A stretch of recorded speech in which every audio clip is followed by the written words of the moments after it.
देखिए बेटा, हमारा टॉपिक चल रहा था सरयू गद्य खंड का अध्याय 15 भारतीय संस्कृति निबंध। ये लेखक है बाबू गुलाब राय। सबसे पहले हमने आपको भारतीय संस्कृति शब्द का अर्थ समझाया। इसके अलावा जो है संस्कृति का अंग्रेजी जो रूपांतरण है कल्चर, उसकी धातु के बारे में बताया। कल्चर और एग्रीकल्चर एक ही जो है धातु से बने हुए शब्द हैं। आगे लेखक बता रहे हैं कि ये जो भाषा है ये संस्कृति का ही कुछ बाहरी अंग सा है। भाषा संस्कृति का बाहरी अंग क्यों है ये आप देखिए। हमारी जैसी संस्कृति होगी उसी हिसाब की हमारी भाषा होगी। हमारे आचार विचार, हमारे खान पान का तरीका, हमारे रीति रिवाज, हमारी परंपराएं, उन्हीं के अनुकूल हमारी भाषा होती है। उसका भी एग्जाम्पल हम आगे जो है ये सारे बहुत सारे एग्जाम्पल्स हैं, उन्हीं से संबंधित हैं, हम बताएंगे आपको।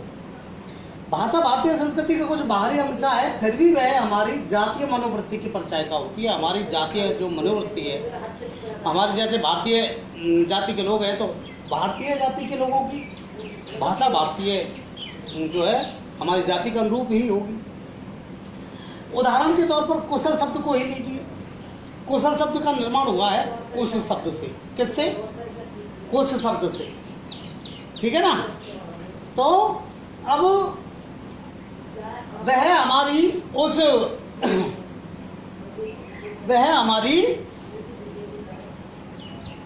उस संस्कृति की ओर संकेत करता है जिसमें कि पूजा विधान की संपन्नता के लिए कुश लाना एक दैनिक कार्य बना हुआ है। कुश किसे कहते हैं? डाब को। ये जो डाब होती है अपन के गांव में मेड़ों पर रहती है, तो उसको कहते हैं हम क्या? कुश। तो कुश कहते हैं उसे क्या कहते हैं? कुश कहते हैं, ठीक है ना। तो ये कुश जो लाता था वह तंदुरुस्त भी होता था और जो है समझदार भी समझा जाता था, होशियार भी समझा जाता था। क्योंकि वैसे देखिए कुश को उखाड़ करके लाना पड़ता था, उखाड़ करके लाना पड़ता था तो उसे जो है उसकी जड़ें थोड़ी मजबूत होती हैं, तो उखाड़ने के लिए ताकत चाहिए, इसलिए तंदुरुस्त होता था। होशियार इसलिए समझा जाता था कि उसके जो पत्ते होते हैं वो बड़े तीखे होते हैं, हाथ कटने का भय रहता है, तो उसको उसमें बड़ी चतुराई भी रखनी पड़ती है, इसलिए होशियार और तंदुरुस्त दोनों समझा जाता था। अब आप देखिए अगला शब्द है प्रवीण शब्द। अब प्रवीण शब्द का निर्माण हुआ वीणा से। किससे हुआ है? वीणा से। तो प्रवीण का संबंध वीणा से है। प्रकर्ष है वीणायाम प्रवीण है, अर्थात जो है जो सही रंग से वीणा को खींचे या सही रंग से जो है वीणा को बजाए उसको क्या कहते हैं? प्रवीण कहते हैं। क्या कहते हैं उसको? प्रवीण कहते हैं। तो बना ये शब्द का निर्माण किससे हुआ है? वीणा से ही हुआ है। हमारी भाषा में गो से संबंधित शब्दों का बाहुल्य है। किससे संबंधित? गो से संबंधित शब्दों का बाहुल्य है। अब गो किसे कहते हैं? गो हम कहते हैं किसको? गाय को। किसे कहते हैं? गाय को कहते हैं। गो किसे कहते हैं? गाय को कहते हैं। तो गो से संबंधित शब्दों का बाहुल्य है। तो अब इसमें आप देख लीजिए, जैसे गोधूली बेला। अब गोधूली बेला कौन सा समय होता है? गोधूली बेला वह संध्या का समय होता है, लगभग दिन छिपने से पहले, जब वो गाय जंगल से वापस आती है। कहाँ से आती है? गाय जंगल से वापस आती है, उसको गोधूली बेला कहते हैं, जिसमें विवाह जैसे शुभ कार्य संपन्न होते हैं। दूसरा शब्द है गोष्ठी। गोष्ठी अंग्रेजी में गोष्ठी को कहते हैं मीटिंग। क्या? मीटिंग। बना वही गो से है, ठीक है ना। गवेषणा, गौ धन ऐषणा, गवेषणा। तो ये गवेषणा का मतलब गाय की चाह या खोज, इसीलिए गवेषणा का अर्थ क्या हो गया? खोज। अर्थ विस्तार द्वारा गवेषणा का अर्थ क्या हो गया? खोज हो गया। गवेषणा का अर्थ क्या हो गया? खोज हो गया। गवाक्ष, अब गवाक्ष, गवाक्ष गौ धन अक्ष, गाय की आंखें, गौ गाय की क्या आंखें। अब शायद अब खिड़कियों को कहते हैं गवाक्ष, किसको कहते हैं? खिड़कियों को कहते हैं। अरे चुप नहीं जाओगा तुम। गवाक्ष किसे कहते हैं? खिड़कियों को कहते हैं। तो शायद पहले खिड़कियां गोल होती होंगी। कैसी होती होंगी? गोल होती होंगी। तो इसी प्रकार से अगला शब्द है गुरसी। गुरसी कहते हैं अंगीठी। अंगीठी, अंगीठी किसे कहते हैं? सिगड़ी, जिसमें दूध उठाया जाता है। पहले तो, आजकल तो भगोनियों में उठाते हैं, पहले जो है जो छोटे छोटे मटके होते थे, जिसको तौला बोलते हैं रूरल लैंग्वेज में, तो उसको उसमें दूध रख करके और अंगीठी में, सिगड़ी में रखा जाता था। तो ऐसे अब गुरसी क्यों बना है ये शब्द? गोरसी, अर्थात जिसमें गोरस ओटाया जाता है। अब गोरस क्या है? दूध। तो गोरस, अंगीठी गोरसी से बनी है, जिसमें गऊ का दूध उठाया जाता था। क्या उठाया जाता था? गऊ का दूध उठाया जाता था। इसी प्रकार से गोपुच्छ, क्या? गोपुच्छ, नाटक को गऊ की पूंछ के समान बताया गया। अब गऊ की पूंछ जब जहां आ जाती है तो वहां क्या है कि फिर उसका शरीर का विस्तार नहीं रहता, दी एंड हो जाता है। तो नाटक में भी जहां नाटक का अंतिम जो भाग होता है, उस नाटक के अंतिम भाग को ही गोपुच्छ कहते हैं। नाटक के अंतिम भाग को ही क्या कहते हैं? गोपुच्छ कहते हैं। तो बताया, नाटक के अंतिम भाग को क्या कहते हैं? गोपुच्छ कहते हैं। ठीक है।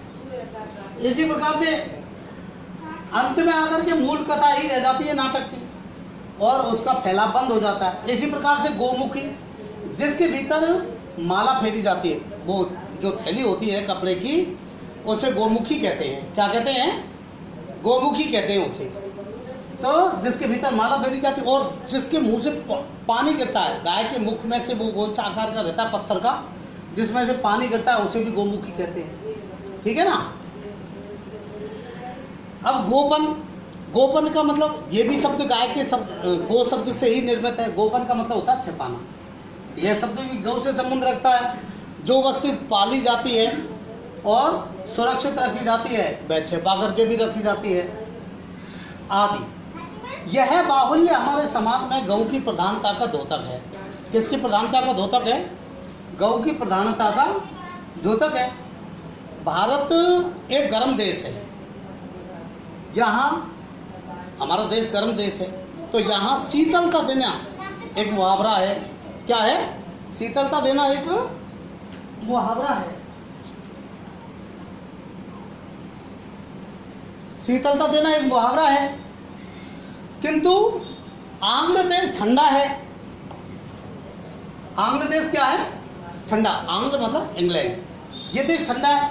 वहाँ की परिस्थिति के अनुकूल वार्म रिसेप्शन, वार्म रिसेप्शन का मतलब होता है गर्मजोशी से स्वागत, गर्म स्वागत, और कोल्ड ट्रीटमेंट यानी ठंडा उपचार। वार्म रिसेप्शन है, कोल्ड ट्रीटमेंट, ये मुहावरे हैं वहाँ के। तो इसी प्रकार से ब्रेकिंग द आइस, मौन भंग करना, ब्रेकिंग यानी तोड़ना, आइस यानी बर्फ, तो बर्फ ठंडेपन की प्रतीक है, तो मौन भंग करने को कहते हैं ब्रेकिंग द आइस। इसी प्रकार से मौन भंग करने के अर्थ में आता है। आइस किसका प्रतीक है? ठंडेपन का प्रतीक है, और मौन रहना भी ठंडेपन का प्रतीक है। तो अंग्रेजी का प्रयोग killing two words with one stone, एक वहाँ की कहावत है, killing two words with one stone, यानी कि एक पत्थर में दो पंछी, दो पक्षियों, एक पत्थर मारो दो पंछियों का शिकार हो जाए। तो ये killing two words with one stone, ये वहाँ की हिंसात्मक प्रवृत्ति का प्रचायक है। किसका प्रचायक है? हिंसात्मक प्रवृत्ति का प्रचायक है। हमारे यहाँ इसका अनुवाद हुआ है एक ढेले में दो पंछी। क्या अनुवाद हुआ है, एक ढेले में दो पंछी, किंतु उसमें वो मधुरता नहीं है, क्योंकि हमारे यहाँ हिंसा का विरोध है। हमारे यहाँ अहिंसात्मक प्रवृत्ति पर बल दिया जाता है, अहिंसात्मक प्रवृत्ति पर बल दिया जाता है, तो उसमें वो मधुरता नहीं है जो एक पंथ दो काज में है, जो एक पंथ दो काज में है। उसके कहते ही हमको गोरस बेचन हरि मिले, एक पंथ दो काज की बात याद आ जाती है। चलो सखी वहाँ चालिए जहाँ बसे गिरिराज, गोरस बेचन हरि मिले, एक पंथ दो काज। तो इस प्रकार से यहाँ की जो हमारी जो कहावतें हैं वो हमारी संस्कृति के अनुरूप है। हमारा रहन सहन, पोशाक आदि सभी बातें जातीय परिस्थिति को जो है के वातावरण और देश की भावनाओं से संबंध रखती हैं। हमारी पोशाक भी हमारे रहन सहन, जैसी रहन सहन होगी, जैसा वातावरण होगा उसी प्रकार की वहाँ की पोशाक होगी, उसी प्रकार से जो है वहाँ का उनकी भावनाएं होंगी। जमीन पर बैठना, हाथ से खाना और जो है नहा कर के खाना, लंबे और ढीले कपड़े पहनना जैसे मैंने पहन रखे हैं, ठीक है, पहनना, बेसिले कपड़ों को अधिक शुद्ध मानना जैसे धोती, आदमी हम धोती पहनते हैं, बेसिले कपड़ों को अधिक शुद्ध मानना, ये सब चीज़ें देश की आवश्यकताओं और आदर्शों के अनुकूल हैं। गर्म देश में पृथ्वी का स्पर्श बुरा नहीं लगता है, इसलिए यहाँ जूतों का इतना मान नहीं है, जूतों का इतना महत्व नहीं है यहाँ। और जितना कि जो है विलायत में है, यहाँ हाथ से खाने का चलन इसलिए हुआ कि यहाँ हर समय हाथ धोए जा सकते हैं, बार बार हाथ धोते हैं। लेकिन ठंडे देशों में पानी हाथ में लगाओगे, हाथ से लगाओगे तो उनको जो है बड़ी पीड़ा होगी, क्योंकि ठंडा है पानी। तो इसलिए इसका अधिक महत्व है।